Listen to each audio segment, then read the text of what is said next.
राम राम भाइयों और बहनों, नमस्कार। कैसे हैं आप भाइयों? भगवान ने बीमारियां बाद में बनाई है, उससे पहले इतनी जड़ी बूटियां उगा दी है। और विशेषकर के हमारे भारत में जो हिमालय है वो तो जड़ी बूटियों का घर है। और वहाँ से लाके हम भी अपने घर पे बहुत सी उगाना शुरू कर दिया। और बहुत से घर ऐसे हैं जिनमें जड़ी बूटियाँ लगी रहती है, गमलों में भी लगाते हैं, साथ में ऑक्सीजन भी मिलती है और साथ में जड़ी बूटियाँ भी काम देती है। तो आज मैं आपको यही बताने जा रहा हूँ कि आपके घर में अगर ये 5 प्रकार की जड़ी बूटियाँ मिल रही है तो ये मानिए कि आपके घर में बीमारी नाम की कोई चीज़ नहीं होगी। आपको कभी डॉक्टर के पास नहीं जाना पड़ेगा। बहुत ही गजब की और बहुत ही अच्छी जड़ी बूटियां बताने जा रहा हूं, जिसमें ये मानिए कि पहली जड़ी बूटी है ये मीठा नीम। इसको मीठा नीमड़ा भी कहते हैं और कड़ी पत्ता भी कहते हैं। ये जिसके घर में होता है तो छोंक के अंदर, मात्र छोंक के अंदर भी अगर हम सब्जी के अंदर कड़ी पत्ता डालते हैं तो भी बहुत सी बीमारियों को दूर कर देता है।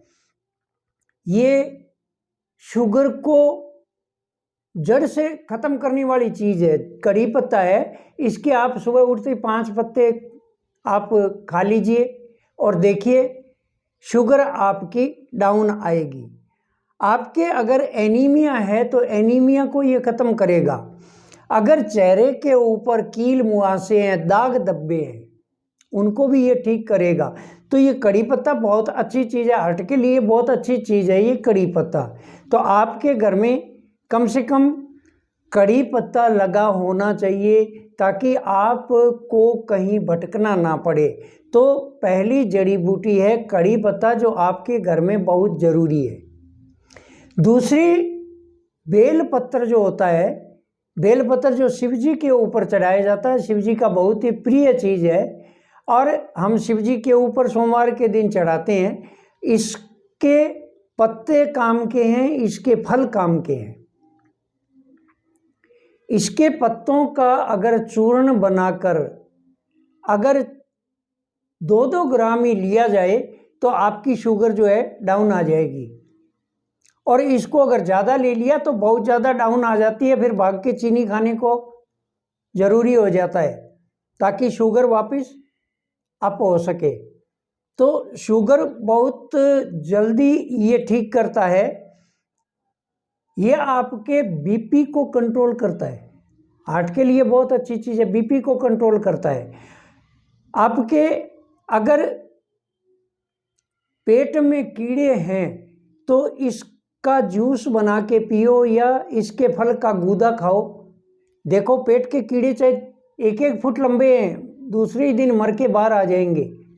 पेट के कीड़े नहीं छोड़ेगा ये पेट में। और अमूमन तौर पे जब मौसम परिवर्तन होता है तो पेट में कीड़े पड़ ही जाते हैं, चाहे इंसान हो चाहे वो पशु पक्षी हो, पेट में कीड़े पड़ते ही पड़ते हैं। तो इसको अगर 3 दिन इसके फल को खा लिया या इसके फल का शरबत बना के पी लिया तो 3 दिनों में पेट के कीड़े ख़त्म कर देगा। हाजमा बहुत सही तरीके से रखता है। अस्थमा पेशेंट इसको अगर लेते हैं तो अस्थमा पेशेंट के लिए ये बहुत ही रामबाण अच्छी चीज़ है, कब्ज को मिटाता है। और यहाँ तक कि अगर मोशन लूज हो गए तो उसमें भी इसको दिया जाता है। इसके गूदे को खाएंगे तो वैसे खाने में बहुत मीठा होता है, इसका शरबत बनाया जाता है। और भगवान ने रचना भी इसी प्रकार की है कि इसका फल होली के बाद में पक के तैयार होता है, तब तक गर्मी आ जाती है। उस गर्मी के अंदर इतना ठंडक देने वाला इसका जूस होता है। तो इसके पत्ते भी काम देते हैं, इसका जूस भी काम देता है। इसका वैसे फल भी आप सीधा खा सकते हैं, वो भी बहुत ही गुणकारी चीज़ होता है। तीसरी चीज़ होती है दुर्वा, जिसको दूब कहते हैं। आपने हर आदमी इस बात से जानकार है कि पार्क में, बागों में दूब लगी होती है, वही दूब की जिक्र कर रहा हूँ। ये दूब लोग नहीं जानते, हमारे पैरों के अंदर जड़ी बूटी पड़ी है, लेकिन फिर भी इसके बारे में लोग नहीं जानते। मैंने एक वीडियो भी बनाया था दूब के ऊपर, आप वीडियो देख सकते हैं। बहुत काम की चीज़ है। सबसे पहली बात, ये आपका खून की कमी को दूर करता है। एनीमिया हो गया, 5 दिन इसका जूस बना के पी लो, एनीमिया आपका ठीक हो जाएगा। अगर आपके डायरिया है, यानी बार बार मोशन लूज हो रहा है, तो आप इसका जूस पीजिए, आपके मोशन लूज बिल्कुल ही ठीक हो जाएगा। आपके इम्यूनिटी सिस्टम को बहुत अच्छा बढ़ाता है। ये दुर्वा का जो जूस है, ये इम्यूनिटी सिस्टम को बहुत बढ़ाता है। बार बार बीमार पड़ जाते हैं और होते हैं लोग, तो उसको बिल्कुल तंदुरुस्त बना देता है। आपके लीवर को बहुत ठीक रखता है। और बहुत ही अच्छी बात कि जिन माताओं बहनों के छोटा बच्चा है और उसके पूरा बच्चे को पिलाने लायक दूध नहीं उतरता, तो आप 7-8 दिन के लिए इसका जूस पी के देखिए, छातियों में इतना दूध भर जाएगा कि 2-2 बच्चों को ही अगर पिलाएगी माता तो भी उसका दूध खत्म नहीं होगा। इतना अच्छा कारगर चीज़ है ये। तो आप इसका जूस पी लिए। सिर्फ इसको क्या करना है कि थोड़ा सा तोड़ लेना है और 30 मिलीलीटर जूस बनाना है। इसको बारीक काट के मिक्सी में पीस लेना, थोड़ा सा पानी डाल के, और उसके बाद में आप कपड़े से छान के और इसका जूस आप पी सकते हैं। दिन में 1 बार पीजिए, सुबह के टाइम पीजिए, चाहे दोपहर में पीजिए, कभी भी पीजिए। 1 टाइम पीना है इसका, और 5-7 दिन पिएंगे तो 5-7 दिनों के अंदर ये गजब का काम करेगा आपके लिए। चौथी चीज़ है एलोवेरा। एलोवेरा 2 प्रकार का होता है। एक कड़वा एलोवेरा होता है, वो तो यूं ही खड़ा होता है, लेकिन गुणकारी बहुत होता है। वात रोगों में बहुत ही गुणकारी होता है कड़वा एलोवेरा जो होता है। और मीठा एलोवेरा, जिसकी घरों में सब्जी भी बनती है, अचार भी बनाया जाता है और जूस भी निकाला जाता है। आप इसका जूस 5-7 दिन पी लेंगे तो आपको पता चलेगा कि आपके बीपी शुगर तो गया, आपके हाजमा सही करेगा। चेहरे पे पिंपल्स वगैरह हुए, फोड़े फुंसियाँ हुई है, उसके ऊपर आप रगड़िए, आपके चेहरे पे निखार आएगा। चेहरे पे काले काले दाग धब्बे हो गए हैं, उनको आप उनके ऊपर इसको लगाइए, बहुत ही काम करेगा एलोवेरा।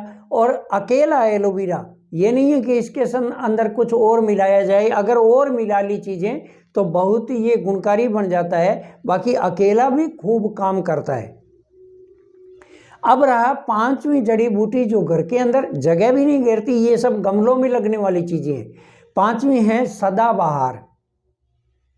सदाबहार का पौधा हर जगह आपको मिल जाएगा। और इसको सदाबहार इसीलिए कहते हैं कि इसके कभी भी पतझड़ मौसम नहीं आता और इसके 24 घंटे फूल लगे ही रहते हैं। गुलाबी बैंगनी फूल लगते हैं, कई पौधों के सफ़ेद फूल लगते हैं, लेकिन गुण में दोनों एक से होते हैं। इसके 3 पत्ते आप तोड़िए और सुबह उठते ही चबा के ऊपर से पानी पी लीजिए।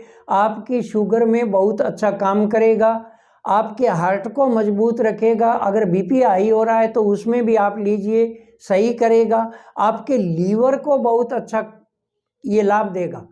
तो अगर आपके घर में ये 5 पौधे हैं, गमले में लगाए हुए भी 5 पौधे हैं, तो आपको डॉक्टर का द्वार खटखटाने की ज़रूरत नहीं है। आप जब कभी भी इनके पत्ते तोड़ के खा सकते हैं, जूस बना सकते हैं, या अपनी चमड़ी पे कोई रोग है तो उसके एलोवेरा जैसी चीज़ लगा सकते हैं। आप इसको किसी भी प्रकार से यूज़ कर सकते हैं और यहाँ तक कि आप स्वस्थ रहेंगे।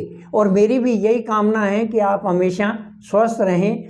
तो आप ये नुस्खे आजमाइए, ये 5 पौधे अपने घर में लगाइए। मैं एक नए वीडियो के साथ में फिर आपके सामने आ रहा हूँ। तब तक के लिए नमस्कार। जय हिंद, जय भारत।